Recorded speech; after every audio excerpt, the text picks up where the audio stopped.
Oh dear. I was afraid of that. Oh, what do you know?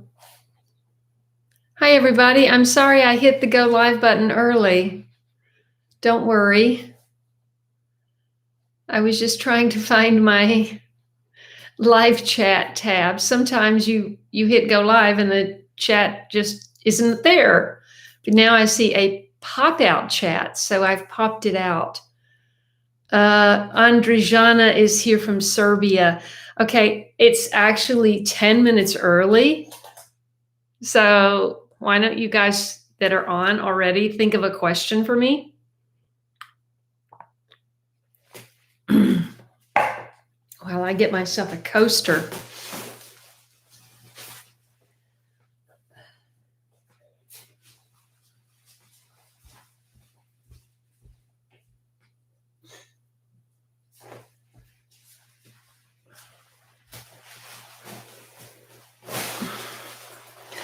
Mr. Tom is here. Hi, Mr. Tom. Hi, Daryl. I didn't mean to go on early, but the light's pretty good here. I thought I would try to find my live chat, and I just I hit go live instead of whatever. Hello, Judy and Brittany.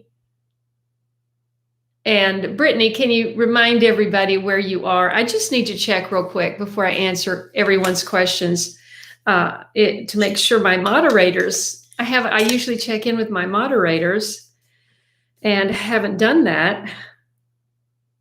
1 second.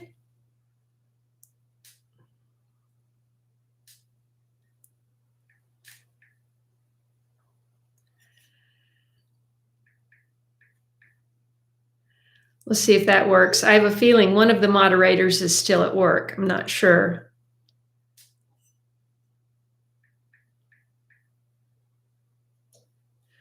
Okay, we'll see if Patricia, she's usually very reliable, so we'll see if she tunes in.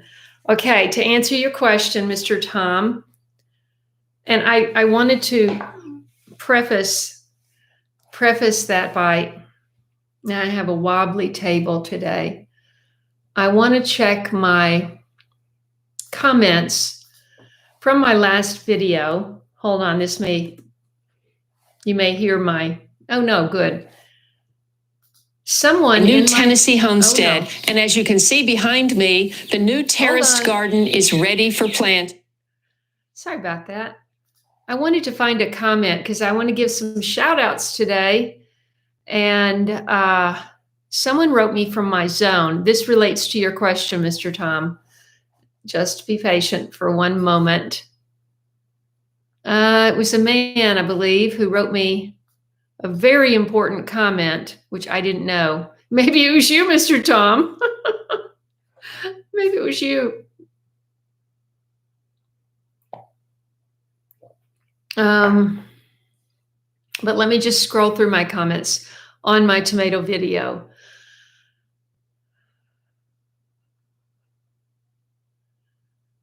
Well,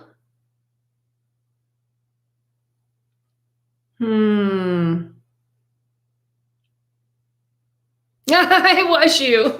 So sorry. I get so many, well, I'm sure you know, Mr. Tom, I get so many comments and you forget who says what.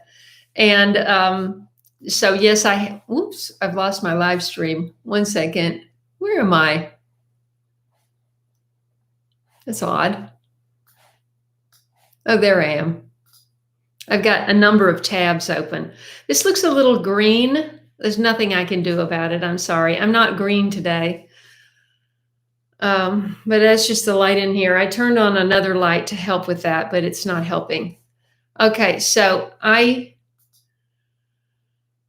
my tomatoes look a tiny bit better today. It was yesterday. I spent some time on the first terrace. I never made it down to the second terrace. But I feel like you're totally right. And I wanted to share your comment with everyone. And if you're just tuning into my channel, welcome. And I'm talking about my tomatoes that I'm growing on a single stem. And this was a very hard decision to make. And I made it primarily because I was growing so many tomatoes, which is debatable as to whether I should have done that, but I did do that. And I wanted to give them all a chance. And so the only way I could do that was to grow them, I thought, on a single stem close together, which means you've got to prune them.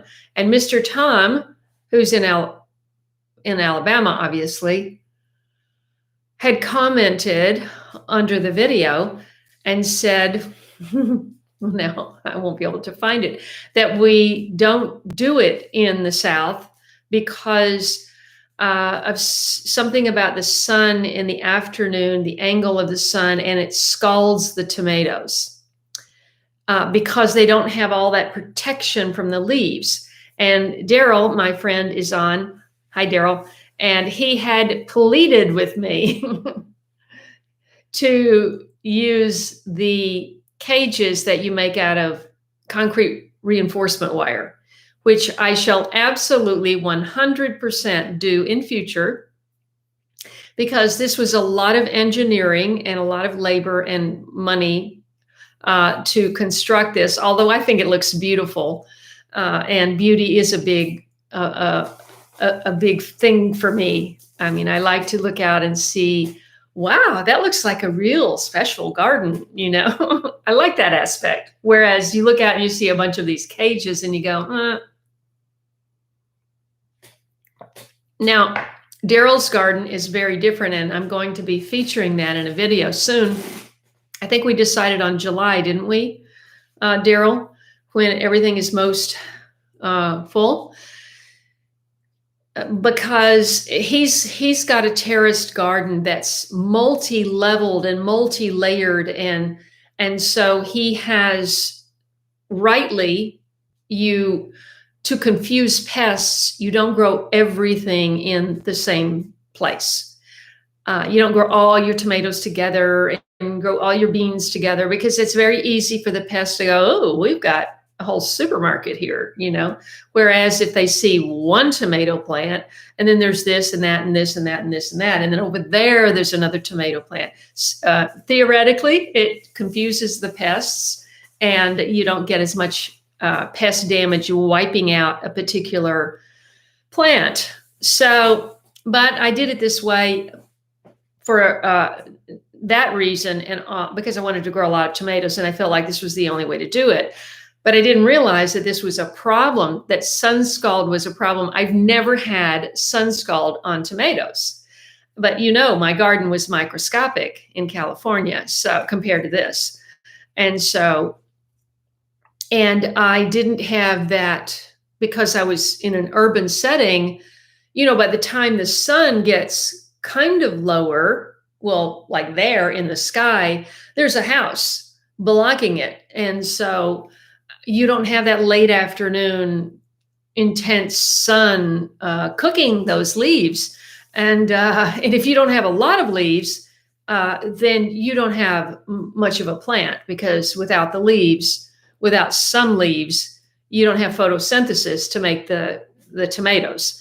So it remains to be seen, Mr. Tom. I had fruit set on a number of tomatoes, maybe 10 to 15% of the tomatoes of the plants had a tomato on them when I pruned them. And so I didn't realize that I was in trouble by pruning them.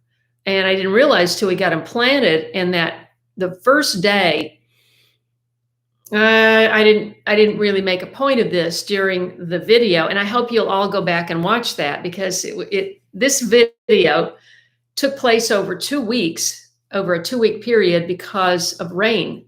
We couldn't get this job done because it was so muddy on the terrace. Now it might have been muddy in a regular garden bed. I don't know, but it might have been that muddy, but this was really muddy because I had this topsoil brought in to build those terraces. So it was just, you step in that and you've got 2 inches of mud caked on your boots. That's the way it was. There's no way we could use the auger. Augers don't work in mud. as Justin pointed out to me. So we couldn't get in there. We couldn't get the job done. We couldn't get it finished.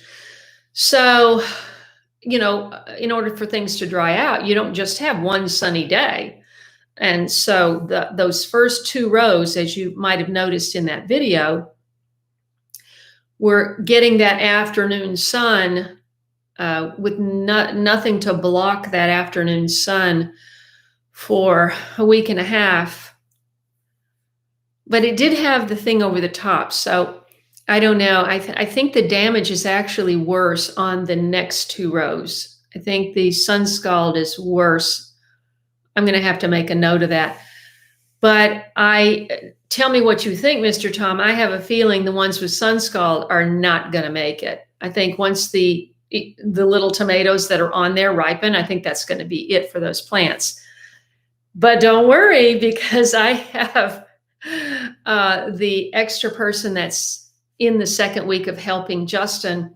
A friend of his is helping him here for a couple of weeks so we can get more things planted because it's so late now. And Justin had to go to an appointment, and he and I potted up all the suckers that I rooted. When I cut them off that day, I put them in a gallon jug with a hole cut out on the side, and they all had roots. And so we potted all of those up. Now, some look good. There's half a dozen that look pretty good. And the other ones are still trying to snap out of it. So I will have replacements. And so that's how that's going with the tomatoes. And we'll see. Everybody's going, are you going to have a roadside stand? And I'm going, we'll see. We'll see if I get enough tomatoes. But I have a feeling I'm probably going to have just enough for me to preserve for myself. So we'll see. All right. It's been a long time since I looked at comments. Let me do that.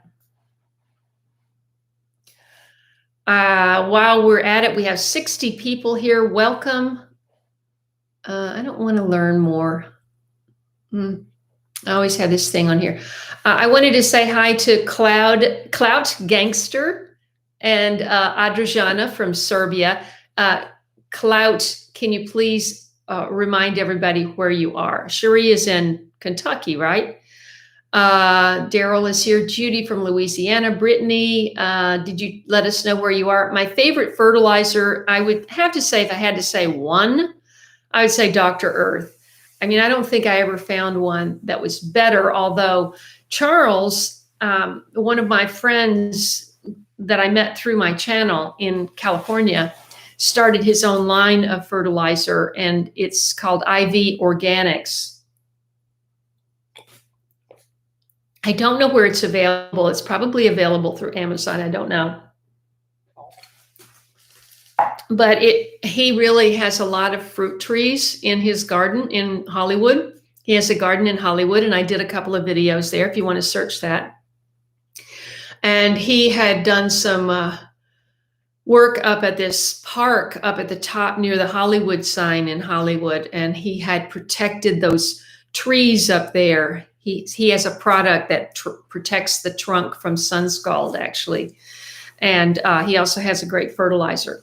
So I would say, from what I can get here, Dr. Earth is probably my favorite. And of course, I always add azomite, which is, just crushed up, powdery, natural minerals. And earthworm castings, of course. And then I use agricultural lime. There is some lime, of course, in the Dr. Earth, but Jeff Poppin, he says he always adds lime to his farm. So I usually add some lime. So it's lime, earthworm castings, if I have them. It seems like you run out so fast. And another thing, speaking of worms, remember my worm bins in California? I haven't even set those up yet. I mentioned it to Justin, and we just haven't had time. I haven't done it yet. And let's see, Mix is here from Latvia. and Matthew from Las Vegas. And I am, if I get the produce, Matthew, absolutely. In fact, I went down to Matthew asked if I was going to do a lot of canning, and I want to because number one, I bought my first pressure canner, and I left my my big pot that I canned in. I just had one of those big enamel pots that had a rack in the bottom for the jars. I left that in California. I either gave it away I gave it away to somebody. So all I have is the pressure canner right now, and I've never used a pressure canner, but the instructions are in there. So, and don't forget, remember that video that I did back in January? I stocked up. I've never been a prepper because I just didn't have the space in California. But in January, I stocked up. I got the water filter, which I finally got set up. And I got boxes and boxes of jars. I have jars and lids, more than I'll probably use, cases of them. I don't know how many cases I've got. Let's see. I don't have any gallon jars, though, or even half-gallon jars. I don't have that size. I just have the quart size and the pints and half pints. I was hoping to make like jelly from my strawberries. My strawberries are done. We ate them all fresh. So that was like what happened. All that work for like that. Okay. I keep learning all these lessons. Kristen is here from Pittsburgh. Brittany's in Colorado, gardening from scratch. That's fantastic. What is your name and where do you live? And I'm so happy. Welcome that you're here. 68 of you, 69, if you've just joined. I hope you'll subscribe to my channel. There's a lot going on here, and I hope to keep things interesting as I move towards sustainability. And of course, the only way you can be sustainable is if you're growing your own food somewhere. It doesn't have to be your place. It could be in a community garden. Our friend Jack Rudden, he's not here today. He's not on yet anyway. Jack he got a plot in a community garden near his house, and they're moving anyway. And so that I think that doubled his space that he was growing in. And he's already harvesting peppers and green beans and yellow squash. And he sends me pictures of all of his harvests. And then because somebody wasn't using another garden plot, and this often happens in community gardens, is they're going, hey, you want this one because nobody's doing anything. So now he has two, and they're buying a house with, I think, a half an acre yard. And so he's going to develop a big garden there. Anyway, you don't have to have a big place like this to grow your own food. I get many comments from people saying, I have a half an acre, I have an acre, whatever. And they've got a big garden that actually feeds them. So don't give up. Let's see.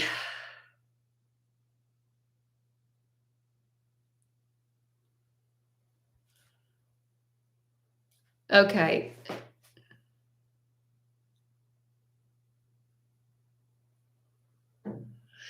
Your beetles, Cherie is asking about beetles on the grapes. I bet you it's a Japanese beetle because they hit my cannas, and I'm sure any day they're going to hit my grapes down there. So if that's what they are, if they're sort of like metallic-y, kind of bronzy greenish, about that big, and they multiply like crazy. Oh my gosh, they're constantly procreating on your plants, and there's millions of them. And before I even moved back to Tennessee, I visited my dear friend Mary, and you'll remember I made a video. She did some canning in small jar, canning of tomato. It was something tomato paste or something in small jar canning. That was really a great video, and I'd love for you to go back and check that out. But she had an orchard, and she had these bags, these traps for the Japanese beetles. And there were like thousands of these beetles. And she said, you have to empty it every day.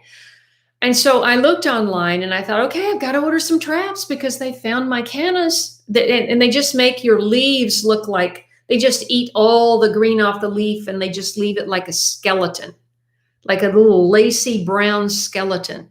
And I was reading about all these traps and this one reviews, and this one person was saying, well, no, I think this was a YouTube video, and you'll probably recognize this.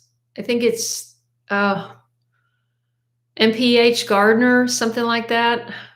He's got a lot of followers, over 200,000 followers. So you probably know who I'm talking about. He did a video and I watched it, and he was saying that he feels like you put up these traps and it's like a lure.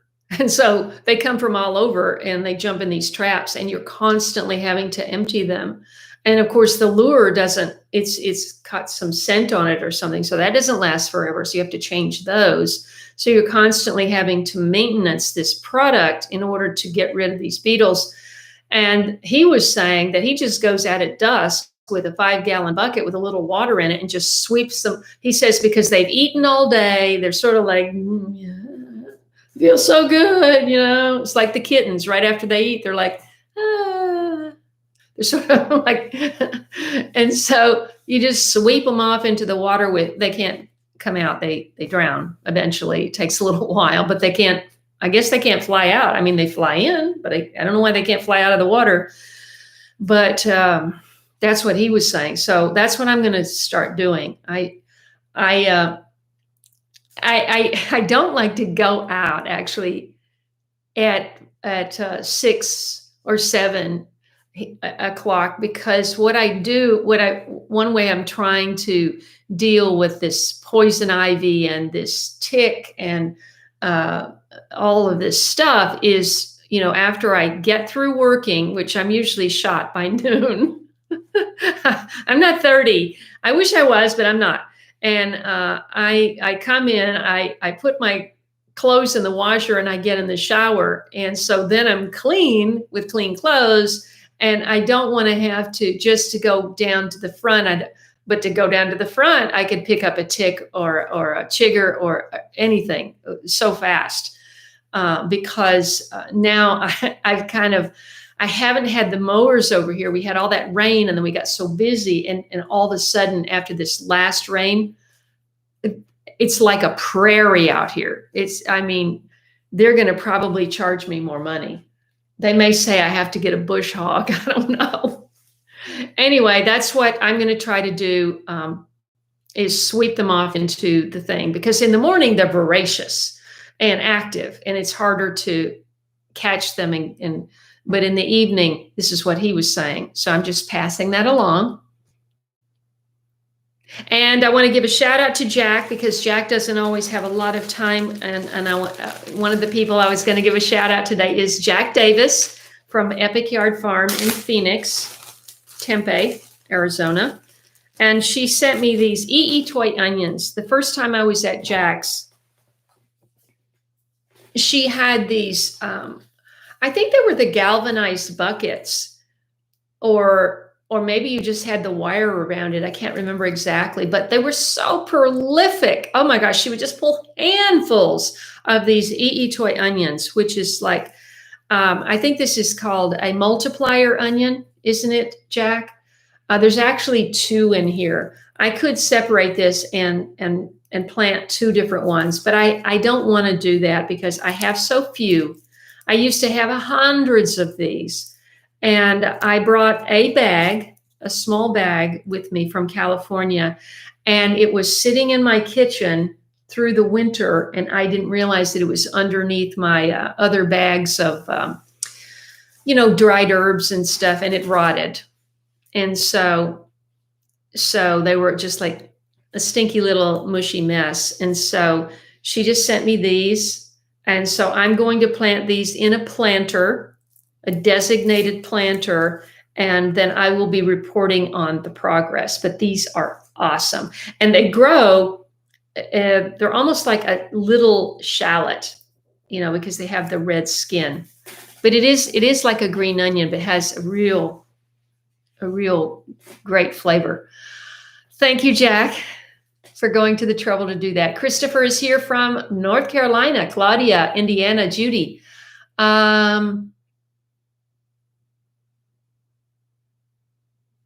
Judy is asking about, and Judy said Judy's from Louisiana. You're going to make me very jealous. She bought 2 pineapple guava plants. They do grow pretty fast once you get them in the ground. I did not have a lot of luck with them in pots. So I would get them in the ground. I actually don't know. Let's see. Yeah, they should. I mean, in California, they bloom in, I think it's July, August they bloom, or maybe it's June, July they bloom. But I was always harvesting in October. And I know this because I was trying to get a garden like cut back so we could put it on the market. And that's when I stepped on a pineapple guava that had fallen off during the trimming. And it was a big, hard one. And it had fallen off. I stepped on it and really got a bad ankle sprain. And that because I put out that call, I need help.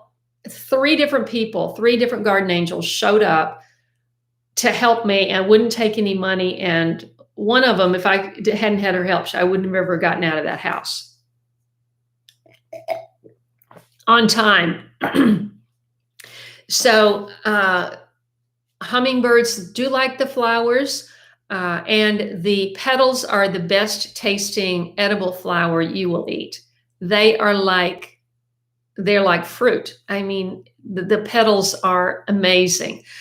The only thing is, if you eat the petals, then I'm not sure you're going to get a fruit out of that. I don't think so.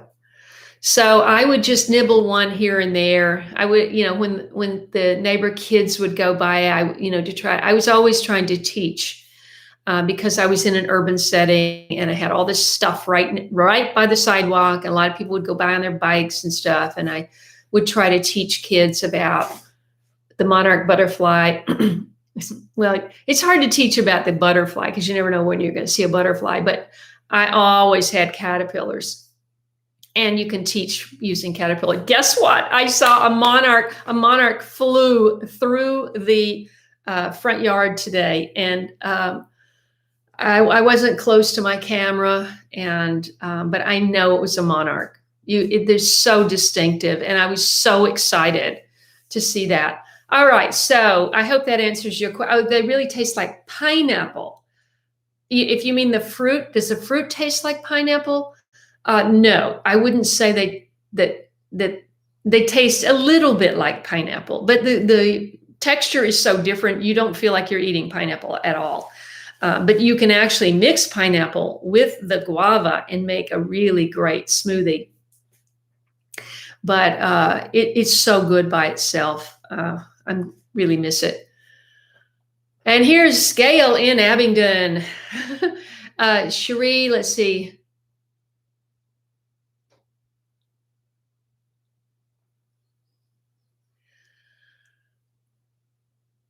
Let's see, looked like a cassata had one of the beetles, so I got a great up-close look at a cassata. The beetle was watching you? Oh.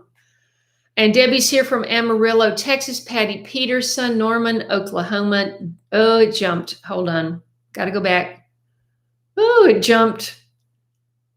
Dev is here, and Dev P, where are you from?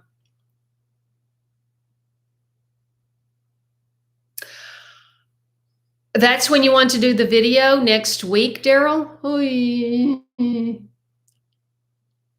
Adriana, all the kitties are still here and I have not decided. They're putting on weight, and I am absolutely keeping BJ, but I wouldn't keep BJ without one of her sisters. I would probably keep BJ and Tiger because they're from the same father. But I love the other 2 so much. They're so sweet. And they just look at you like, we love you. Feed us. Please feed us. We love you. And it's so cute because if I have to leave to go on an errand or something and they're out in the driveway, because now they're all over, and I'm going to do a video in the next couple of days to show them in action. And if they're out there, then I think, okay, how do I get them back here? They live right outside that door. I mean, I have an enclosure. They can easily get out. And, but they do kind of know that that's their safe zone. And in the afternoon, if I'm in the house, they very often will be found right out here taking their nap, their afternoon nap. When it gets hot, they just sleep. But anyway, I'll come in and I'll give them some food or I'll mix up some powdered milk, with water, which I found is so, I ordered this powdered milk. It's a really good quality. And I had like 2 years worth in there, and I wasn't even using it. I only bought it to be prepared. And I thought, well, I could make pancakes with this, just add water to make milk. And then I don't have to try to keep milk here. I was like, milk was going bad. I wasn't drinking it. So I thought this powdered milk is a much better way to go. And so they still like milk a lot. My other cat never liked milk at all, but they still do. So I'll take a little milk out there and I'll stand right there and I just go, kitties. They can hear me if I do that. And they will round that corner of the garage and just at the full gallop, like all fours. And they boom, boom over that screen door, which initially we thought would keep them in. Oh no, right over it. So I still have them all. You'll be seeing them in the next 2 videos. And they're all doing great. And I didn't want to give Spot up because he has a hernia, and I want to keep an eye on that because the vet said to keep an eye on that. They said he's got a big bulge underneath, lower, just down from his sternum, and so she said as long as you can always push that back in, that's okay. But once it gets out and it gets hard, then you got to come in and we got to have surgery. So I want to keep an eye on that, and that's going to be it's going to be another 2 months. Somebody pointed out that they're adoptable now. They won't be adoptable at 4 months, 5 months. But I just want to make sure he gets the surgery that he needs, and also that they all get fixed. And they can't be fixed until 4 months. So, I just don't want to risk that somebody, takes them and then they just let them kind of go wild and they don't get them taken care of. So they're still here. Sharon Kaye is here from where? Coco is here. Remind everybody where you are, Coco. Edwin is here.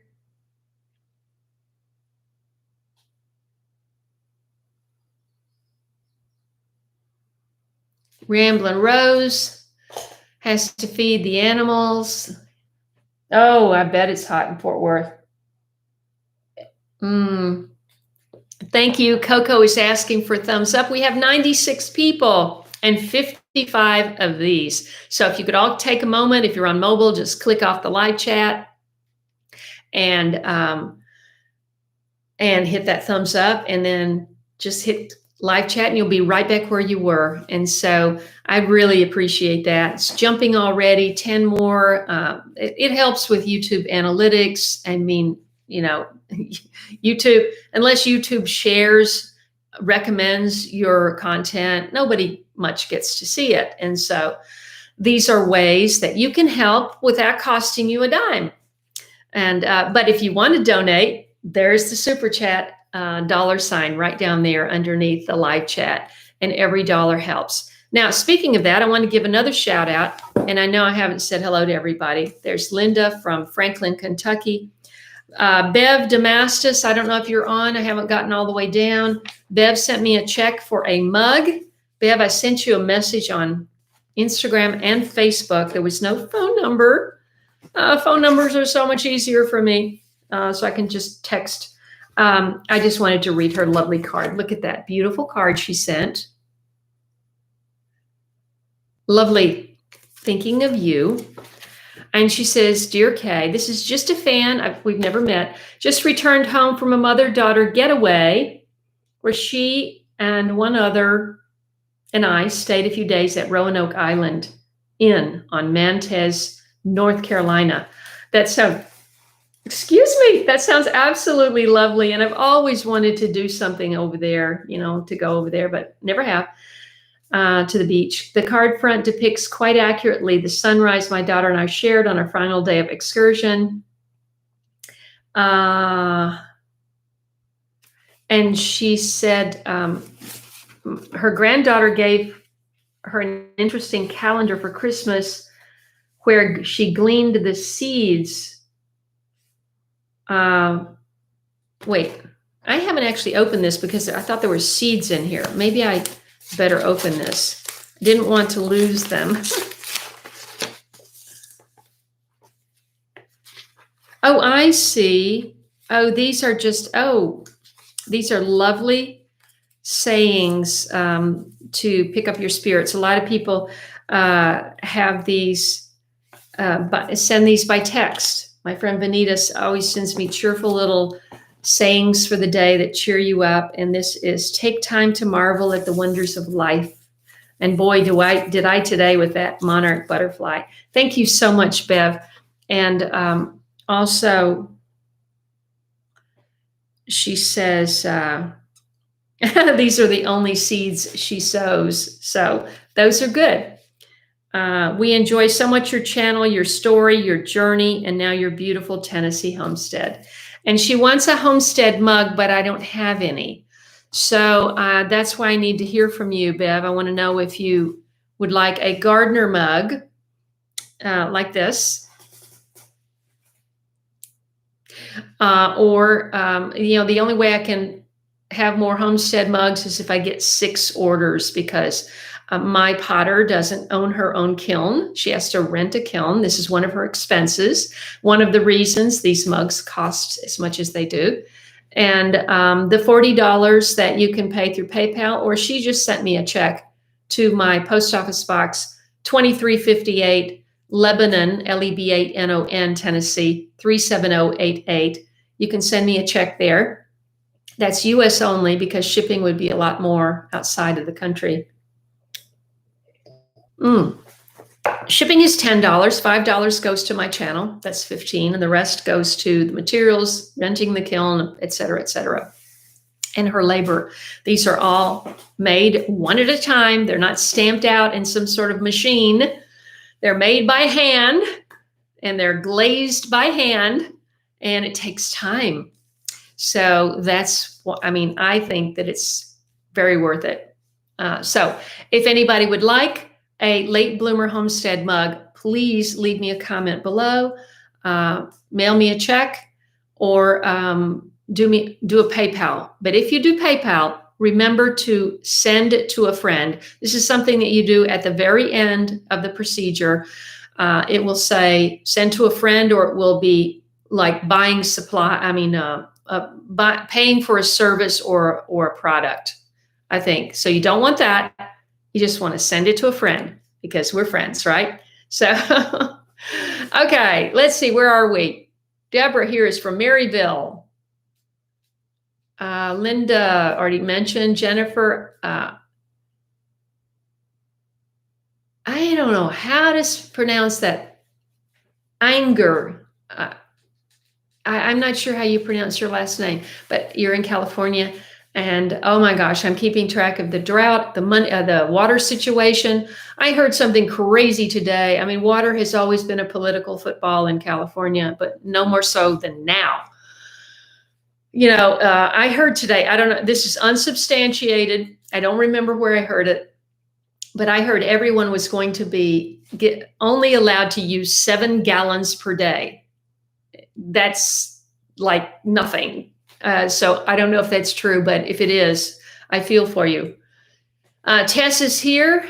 She's driving home. Linda Jameson has a question about tomatoes. Oh, the tiny black specks are probably aphids. Aphids come in different colors. Thank you, nature. If you have borage gets black aphids. So I am assuming they're aphids. And of course, I have an aphids animation video, short 3-minute animation video that I did the first or second year of late bloomer. But aphids, you can simply wash off with your hose. And if you wash them off the plant, they can't get back on the plant. Or you can spray with soapy water, same thing, they wash off. But you got to get after it because they can really do damage to your plants. I'm assuming that's what it is, most likely. At any rate, even if it's another bug, you can spray them with soapy water and, just a little dish soap and in water and spray them and wash the bugs off. They won't get back on the plant. So I hope you did that. Let's see.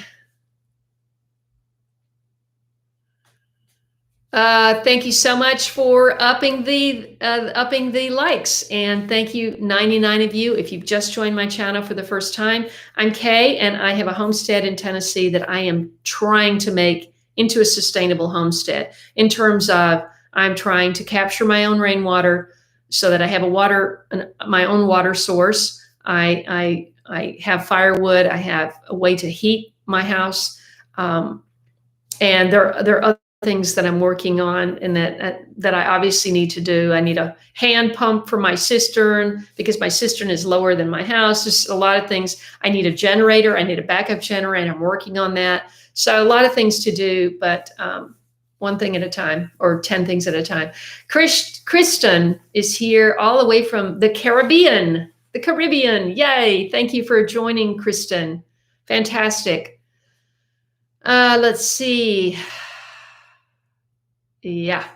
Well, Japanese beetles, I mean, they can ruin the plant, and there's so many of them. But I don't know if they're the worst. There's so many pests that are bad. That's what I'm going to do. Oh no, they were longer. They were longer than aphids, and they were black. They could be. I'm trying to think of the name of. They're not black though. They're gray. Oh, Charles at Old Alabama Gardener would know. If he tunes in, we'll ask him. I would have to see a picture. Purple Dew is here from Modesto. Thank you, Matthew. Everybody's rooting for me to get more likes. 106 of you have joined today. Thank you so much for joining. I am coming to you from my sunroom where I have never bothered to even get my paintings on the wall. It's too much to do outside. And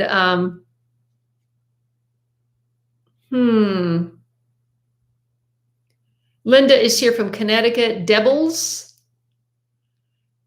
says, am I gardener? But I don't know what. Oh, you're a Michigan gardener? I guess that's. Oh, they were eating the tiny grapes. What would that be? Black, long black things eating the grapes. I don't know. I'm just blanking. Maybe I'll think of it when I get off. Sharon Storty. 116 where? Linda is here from Arizona. Oh, good. Yeah, because you have a little bit higher elevation where you are, right? T-Do is here. T-Do DN. What is your actual name and where are you located for everybody? Let's see. Kenny is here. Connie Miller.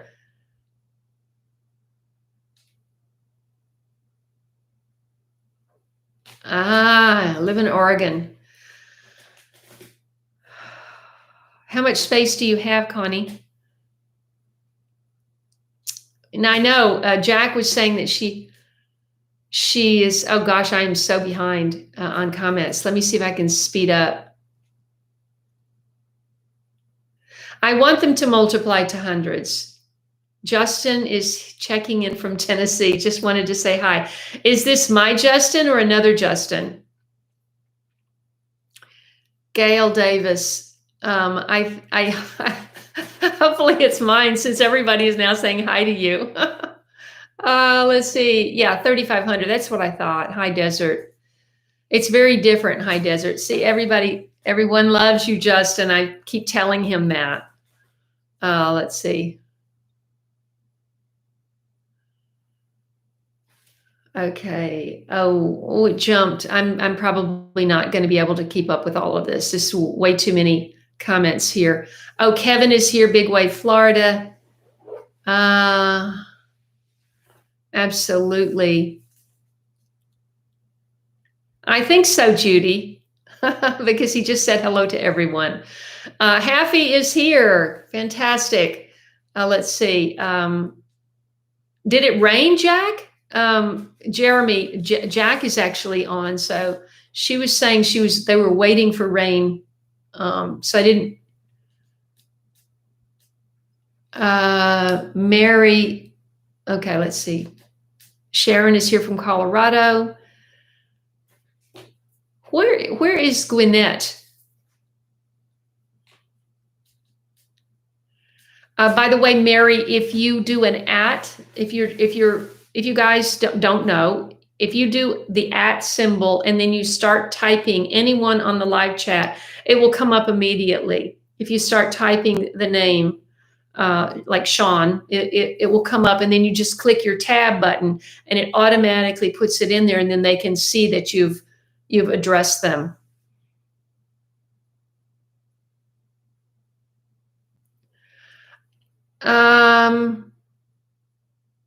Is the Florida weave the same as any weave where you just do the strings in between T-posts? You do the strings? Because Justin and I considered that.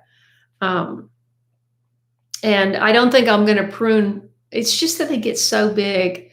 I don't know if the weave could support if you don't prune. $5. Oh, Haffy, thank you so much.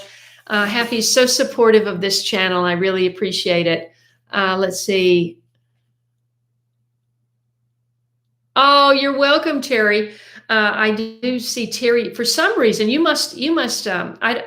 I really don't know what I'm going to do about Facebook, because since they went to this business suite, that's their app, and so they have this business suite app. So I get all these notifications, but then you click on it, and it goes to the list. No, wait, where does it go? It goes to the list, but there's no hot link on the list. So by the time I get a notification, I don't know where the person has made the comment. And there's no hot link. So I'm like, I've got 100 notifications on my phone that I haven't responded to, because I don't even know, sometimes they try to make things better and it just gets worse. So Yvonne is here from New York. Oh, thank you so much. Love you, Jack.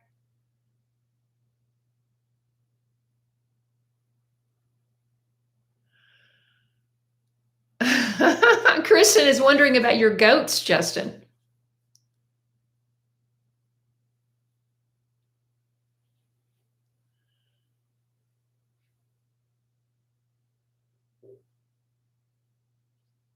William Mills, where are the tomatoes? From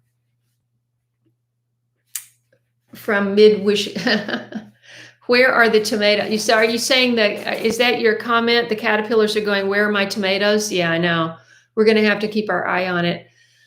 We did a look-see yesterday morning, and I don't know, Justin, did you get down to the second terrace? I only looked at the first terrace. I did take off a few suckers. I pulled some weeds. The weeds are really popping up in that terrace.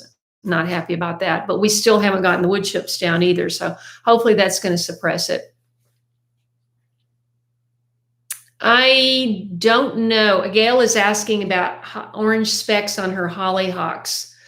I don't know. I've never had a hollyhock. I seeded hollyhock for the first time this year, and I had it I think I had more than one, but I waited so long to plant flowers. We did it today. You have that video to look forward to, like ASAP, maybe tomorrow. I may have that up tomorrow. What we did today, I may have up tomorrow. I'm not that caught up, but it's easy. It's easier to edit than the other one that I was working on. So I may have that one up first. Anyway, so many plants get this copper rust stuff. And so I don't know about hollyhocks, but I do have one hollyhock out there. You use Dr. Bronner's soap, the peppermint soap for, what do you do? Just wash off the pests, Haffy?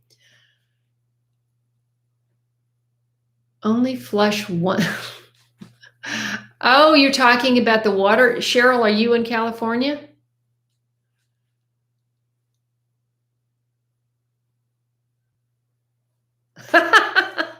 Daryl's always got some lighthearted comments, and he's enjoyable to have on my. What happened? We had 106 and now we've got 95. 11 people left. Hopefully they're just jumping off for a second to hit the like button. Anyway, let's see. Dee is here. And speaking of an outhouse, I want to build one out in the by the walking trail, but that's on the back burner for now.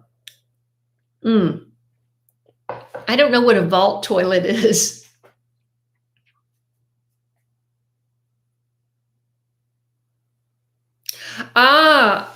Andriana, I'm so sorry. I remember we had this conversation before, and I hadn't seen you for a little while. So the kitten video will be up this week for sure. Let's see. Oh, I don't know. I just recently bought traps for thrip, leaf miner and thrip. I don't know if you've ever bought the traps. I always had these in California. And it's funny. It's just like, I was so sort of out, what's the word? Misplaced, or that's not the right word, but between leaving my garden, decommissioning, I had to scale it way down, and then going over to the apartment complex for a few months, and then scaling down more, and then leaving, and then I had to wait through the winter to get going here. And I'm just remembering stuff. I literally remembered that I always had these sticky traps. For the yellow one is for whitefly and aphids, and I think it's one other thing. And the blue trap is for thrips and leaf miner. So I just got those in. So we'll be putting those up ASAP. But I don't think I know what a thrip looks like. I really don't. It's a miracle, Trudy. It's a miracle. Praise God. She's here. Let's see.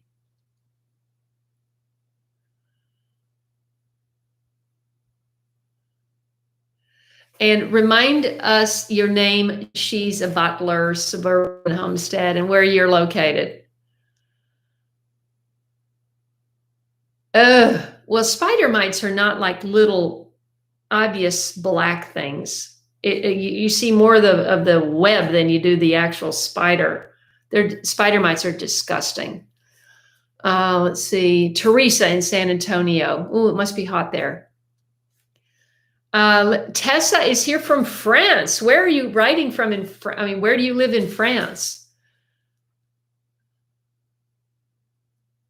Fireflies? You mean like lightning bugs? No, I don't think so.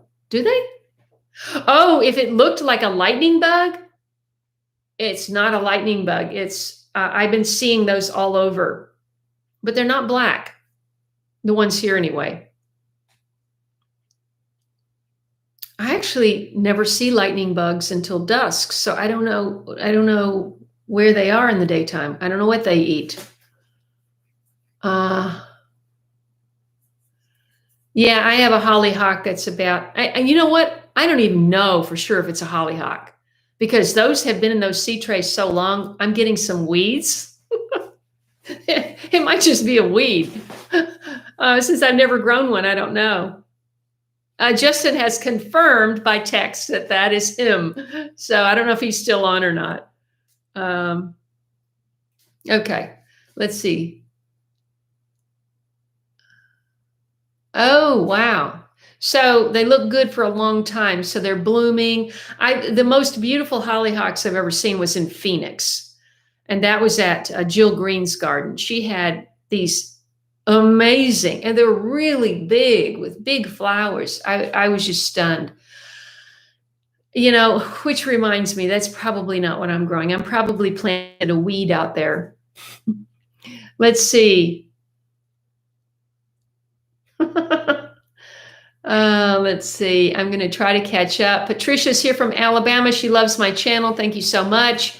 We have 91 thumbs up. We have 101 people. If you're just joining for the first time, I'm Kaye, and I'm on a homestead now. If you're familiar with my channel from before, I was in Los Angeles gardening in a very small garden for 8 years.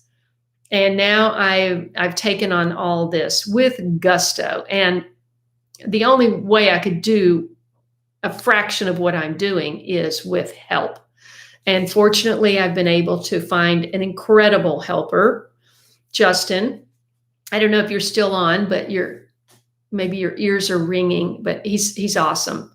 And he actually is so talented in so many different things, and he likes gardening. He was looking for construction work, which he's very good at. But I said, listen, we're going to be doing all kinds of things here. And right now the focus is on planting because we're at the end of June. If I don't get stuff in the ground, I'm not going to have anything. So, we are on it. Let's see. Krista. Welcome, Krista. I don't know, Cherie. If you could post, I don't know if you're on Facebook, if you post a picture.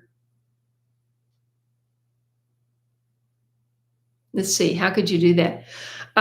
You could email me a picture and we could, the thing is, when I'm looking for something, I had the most amazing larva caterpillar. I knew it had to be a moth caterpillar because it was on the front porch, and moths hang around lights at night and stuff, and I knew it wouldn't be a butterfly on the porch. So a butterfly caterpillar. So, but I had never seen one, and it was really stunning. And I took about 100 pictures of it, but it had all these little hairs going all over. And unless you have the really perfect kind of camera, you can't get all those hairs in focus unless you have a bright light. And so out of that 100 pictures, I have about 5 good ones. But anyway, all I did was describe it on my search. I search in DuckDuckGo. That's my search engine, and I use Brave browser, and I put in a search for, I can't even remember how I described it, but, you get a whole bunch of options, and then very often the one you're looking for comes up. So that's what I would do to start with. And I hope you're not in trouble too. Jeffrey Friday from Los Angeles. Fantastic. Oh my gosh. I don't actually miss Los Angeles, especially not now with the water shortage and the drought and everything. Let's see. Hollyhock leaves are more round. These are round. These are round, so I'm hopeful. Linda says, a real outhouse to use in the woods, spiders and snakes and ticks. Okay, we're just going to go a la carte, Justin. If you need to do number 2, you just come in the house. Okay, never mind on that. Now, I mean, my grandparents had outhouses, obviously, and I don't know why I say obviously, but they lived in the South, and they had outhouses, and And there was always the danger, I would always go in and kind of look around and see if I saw a black widow before I sat down.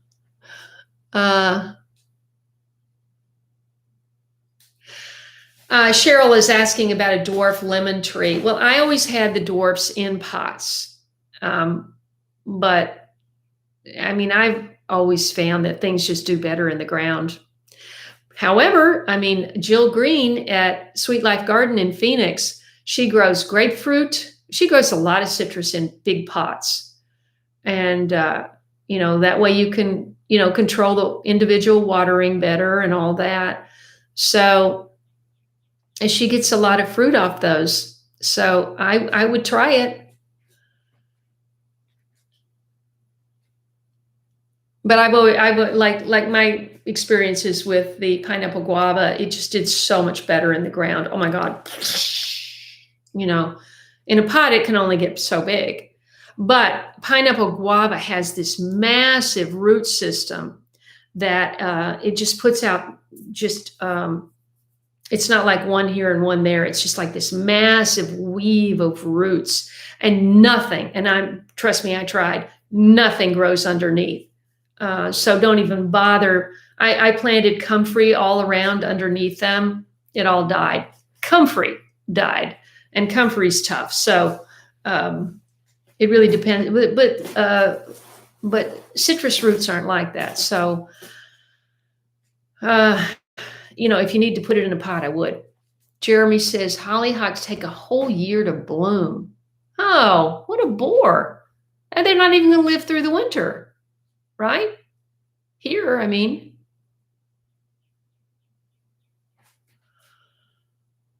A soldier beetle. I don't know what that is. Oh, Rebecca's here from Food Forest Next Door. Welcome, Rebecca. Oh, I'm sorry. I'm so sorry. Cherie has been here the whole time. I meant to give Cherie a big shout out. Cherie, the leaves are like dry on the vine, on the cuttings. Cherie went to the trouble to send me a big floral box of long cuttings from the willow trees, which are really beautiful. I put them in water immediately, but I didn't get there on Saturday. I got there on Monday. And because I didn't go see my mother on Sunday. Otherwise, I would have gotten it on Sunday. I always go through there on Sunday. So, Justin worked on Saturday. We were real busy. I didn't even think of it. And so anyway, tell me what I should do at this point. Both of the cloths in the bags were still damp. They didn't dry out, but the leaves are crispy. So I don't know if they're going to snap out of it. But thank you very much. I do want to grow willows. I honestly do. And I obviously can grow them right below the cistern because right now we have a leak. I don't know if I've mentioned that, but we have a problem with the cistern leaking. And we've diagnosed, or he believes the problem is the former people that used it, whoever that was. It was offline when we came. It wasn't working, and it wasn't even the rainwater wasn't hooked up to the water lines. It was turned off. But it needed a new pressure switch. It needed a new pump. It needed all these things. All of that was replaced. I paid for all of that to happen. Justin replaced everything. The water was filling up. He patched that big hole in the side. The water was filling up. But we believe that they sealed only half of it because of the hole in the side. They thought, well, the water's never going to go above that hole, so why bother to seal the rest of it? So once the water got higher than that sealed area, it's just like coming out. So there's like a stream down there. So the willows would be very happy. Hopefully, and even when all of that gets fixed, the overflow is there. So if we have enough rain, there will be always some water going down through there. And I think willows like water. So that would be a great, and we took down the Bradford pear. That's gone. And the stump. Wow. What happened to the stump footage? Oh my gosh. You know, I lost some files, and that reminds me that I shot the stump guy. He had the most amazing machine. It was like a little toy. He didn't even get on it or anything, or he just had wow. I don't know what happened to those files. I have not seen those. I hope I didn't delete those by accident. Oh, there were some files that got deleted by accident because Justin was tilling those terraces for days. And I took several clips of him doing that, and they're all gone. Sturdy, no flush outhouse you find on campgrounds. Oh, I have one of those. I have a portable toilet, but that's more for traveling. I don't know if that's the same thing. All right, let's see. Where are we?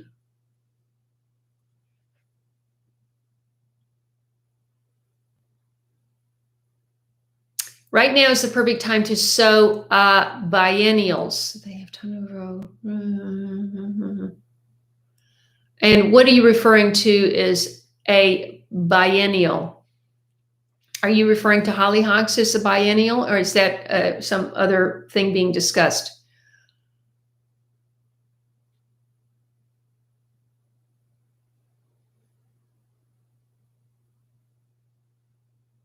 Debbie is here from California. Welcome, Debbie. Let me just scroll down through here. Yeah, you email by latebloomershow.com/contact. Just go to that contact form and send me an email. That's for Cherie. That's for anyone who wants to contact me. And while you're at it, subscribe to my website. I used to publish blogs. Remember blogs? Always, because I had an editor and a sound editor and a composer. And so, once I wrote the script and filmed it, I sent it off to them, and then they had a week and a half to work between themselves to get it back to me so I could upload it. So I would publish a lot of blogs. I would go out in the garden and I would take pictures of pets and flowers, and I would, make all these beautiful videos just from images. And I don't have time to do that anymore.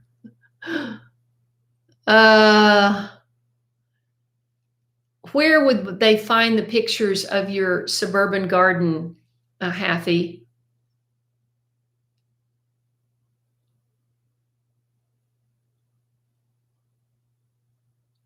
Hardy perennials.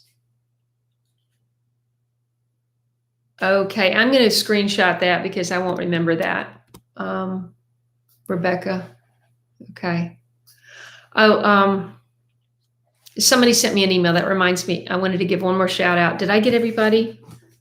Bev, Jack, Cherie, and then someone sent me an email. Ecocentric is here. Jothan from Newfoundland. Let's see if I can find it. This is a different computer.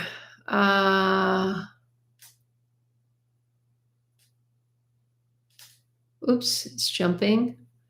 Anyway, they sent me this lovely poem, and I wanted to read it. Give me just a second, and then we've got to get off.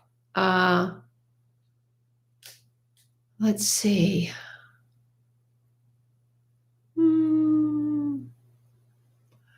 As you might guess, I get hundreds and hundreds and hundreds of emails, 200 emails a day. So if I don't get back to you, just keep trying. I might miss it. Here it is. Let's see. This is from Tony.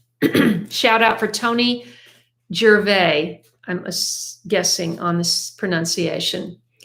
I wanted to take a moment to share a poem I recently came across. It reminded me of you, Kaye, and the excitement you convey to your YouTube following family.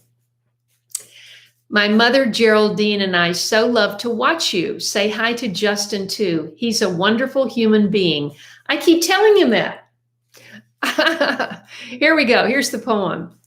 He Who Owns a Garden. Oh, it's called He Who Owns a Garden. That's the title. He who owns a garden, however small it be, whose hands have planted in it flower or bush or tree, he who watches patiently the growth from nurtured sod, who thrills at newly opened bloom, is very close to God. Isn't that special? And that's written by Catherine Edelman. And Tony says, keep doing what you're doing. You're a kind, compassionate, caring person with resolve and tenacity. That is inspiring. A friend in nature. Isn't that lovely? I had to give her a shout out.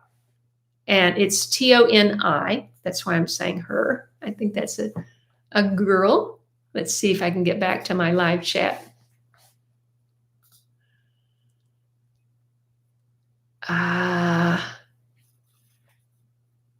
Yes, Happy, they're asking, what is the name of your page on Facebook? Thank you so much, Ed, for stopping by. If you're still there, let's see. Flowers every year. So what happens to a hollyhock in winter when it's snowing? Does it just die down to nothing? Idaho Hoosier is here. Oh, bye. Let's see.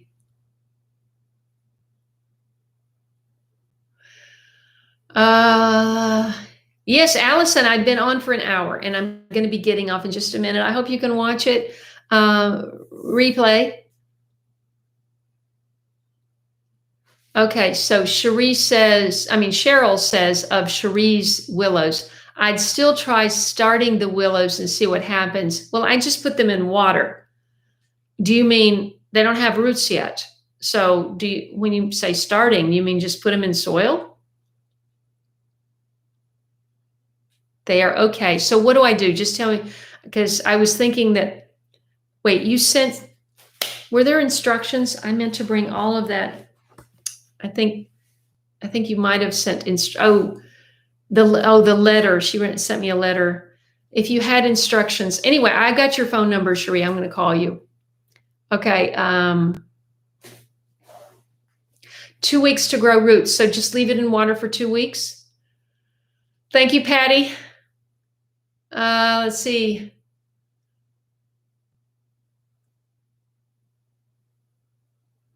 Okay. Eric at Double Dog Farm says, red osier dogwood is a great wet zone plant. Oh, that sounds lovely. I'm going to write that down. Is that how you spell it? Osier? I wanted dogwood. Does it make the pretty pink or white blooms in the spring? Are you talking about, Allison, are you talking about the Bradford pear? Because it got ground down and all the big roots got ground down. Let's see. Biennial. Okay. Oh, okay. Okay, good. Then I'm not going to worry so much. Okay. Bonnie is here from Texas. Bonnie, I'm sorry. It's time to get off. It's 6:03. I just want to see if I can get to the bottom of the comments. Let's see. What is that? I thought I saw an animal.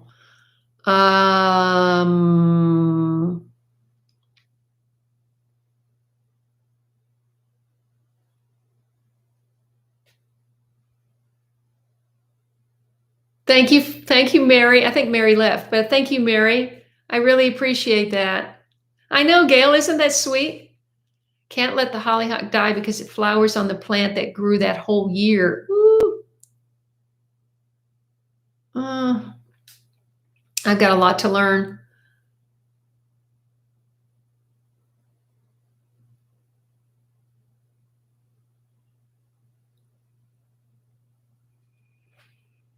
Okay, let's see.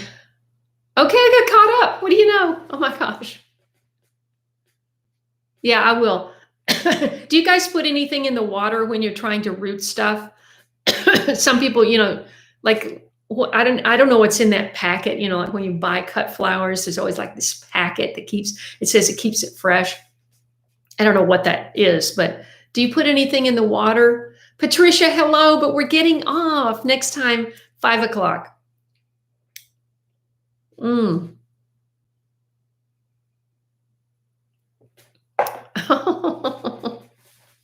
Why am I not surprised, Daryl? Get cut all the way back and come up from the same roots. They bloom every year in California. Question. So I have started, I have a lot. My friend Sherry sent me a million 4 o'clocks. I love 4 o'clocks. They're beautiful. And these are fuchsia, which is my favorite. Or I don't know, maybe I have some different colors in the other. I've got 2 packages. I haven't opened the big package. My question is, they also make a huge taproot, which is like the size of a big carrot. And does it come back from the same root if you cut it back? Because they do die back. Or do you have to plant more seeds? Because, I mean, they seed themselves too. So I was thinking we should just dig up a whole bunch of grass, more grass, scrape more grass off and plant flowers. Oh, goodness. That's expensive, though. You know, first you've got to hire somebody to come over with a skid steer with a big bucket. You can't rent a bucket with teeth on it yourself from Home Depot. Not here. They just have a blade. Well, you can't pick up soil with a straight blade. So, you know, I have to hire a person to come here with heavy machinery to do that, which is why the main reason I did the tarps, to kill the grass with the tarps. But I still had to do it. You'll see in an upcoming video. Oh, you know, I used to have rooting hormone in California. I don't know what happened to that, but I don't have it anymore. So I need to get some.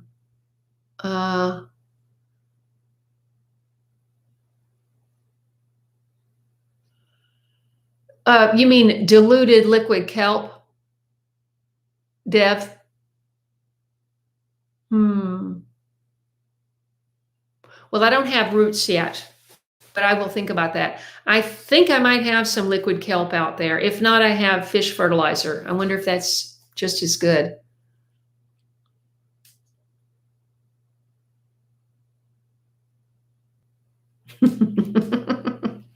I think that's a good note to end on. Okay, thank you so much, everyone, for your participation.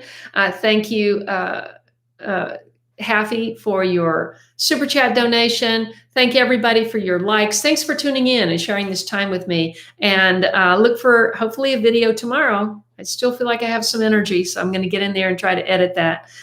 And after I take care of the kitties, if I open that door, boom, they're in here like that. So